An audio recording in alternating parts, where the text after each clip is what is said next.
We would absolutely do it again. Thanks, Cash in the Attic. Throw 3 darts at the map.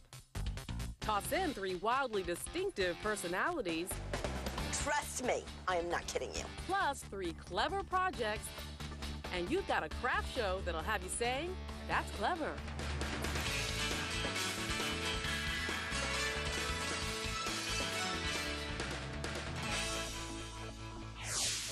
Hey everyone, I'm Angela Martinez. Welcome to That's Clever. For many of our crafters, it's all in the details when it comes to their creations. We step into Savannah, Georgia to hook up with a fiber artist who holds the purse strings when she needles her way to a great accessory.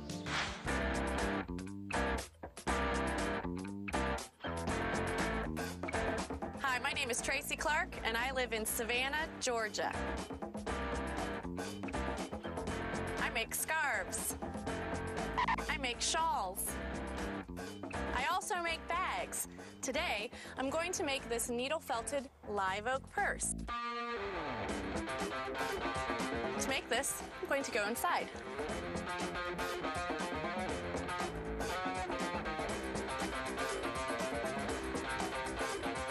Welcome to my yarn studio. This is where I do my fiber arts. To begin, I need to cast on 40 stitches.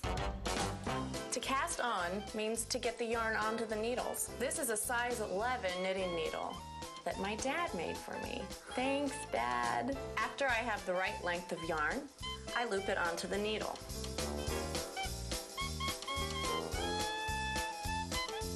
Now that I've casted on my 40 stitches, I need my other knitting needle, and I'll start to knit my first stitch. I use a larger needle to create larger stitches so that when I shrink the bag, it becomes more pliable and soft. It's going to take 38 rows to complete the base of my bag. My family tells me I keep them in stitches all day long.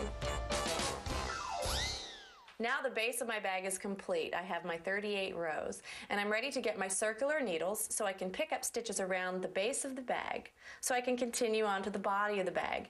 These are stitch markers. I need these rings to mark the corners of the bag so I can create definition, and the one with the safety pin marks the beginning of each row. These are my circular needles. I need to pick up 38 stitches for the width of the bag, and when I get to the corner, I'll place a stitch marker.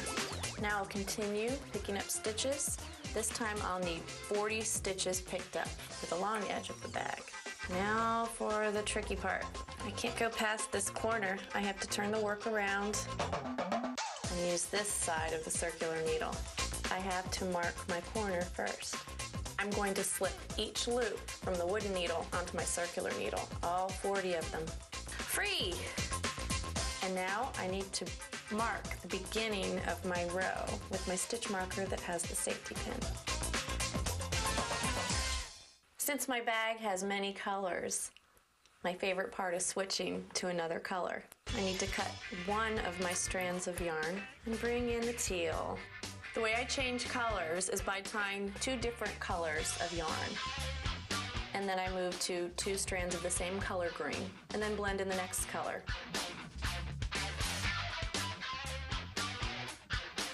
The body of my bag is complete, and I've worked my way up to the flap. I'm knitting the flap, and on this row, I'll be using a purl stitch, which is knitting backwards. To finish my bag, I need to bind off so that I have a finished edge to my bag. To bind off, I begin with 1 knit stitch. Then I stitch 1 more. I need to take this first stitch over the second stitch and pull it off. I'm finished knitting my bag, and now I'm ready to crochet the handle. I use a crochet hook and 5 strands of yarn in the colors that I use to make the bag.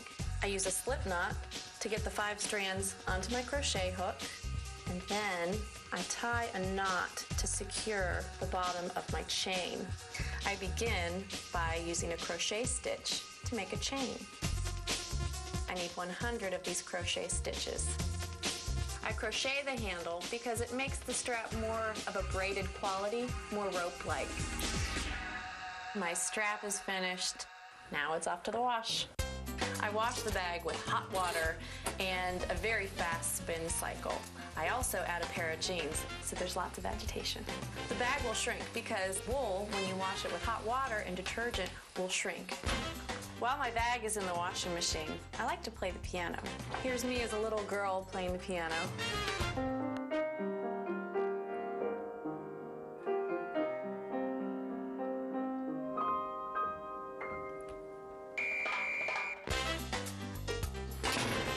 My bag's out of the wash, and it's so small. Put this in the dryer, turn it on high heat for about 15 minutes.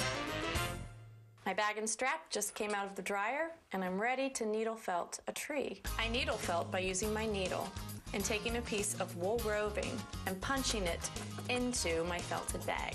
I chose a tree to put on the back of my bag because I love live oaks, and Savannah is full of gorgeous live oak trees. This tool helps me to put the fibers into this wool of the bag. It binds the fibers together, pressing them into each other. They won't come out unless I really, really pull them out. To make the leaves wispy, I use my needle like a paintbrush, and I rake across the fibers. And now I'm going to add leaves to the front of the bag.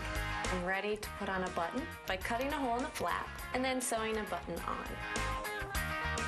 Now I'm ready to attach my strap by cutting holes on either side of the bag, feeding the strap through, tying a knot in either end of the strap, and then sewing it down. My strap is in and my bag is done. Yay!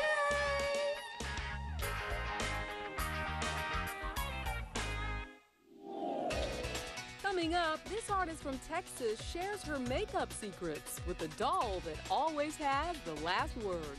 But first, we head to Golden Valley, Minnesota, where this crafter bends the rules to create a home accessory that stands the test of time. Next on That's Clever. Mariah Jovan tweets, "Have I mentioned lately that Mike Holmes is hot?" Well, you have now. By the way, Mike thinks viewers who tweet about HGTV are hot. Thanks for watching and keep tweeting. If you want directions to the stadium, push here. If you want to see the weather ahead, push here. If you want to access 10 gigs of music you just downloaded to your hard drive, push here. And if you want to pull away from it all, you can push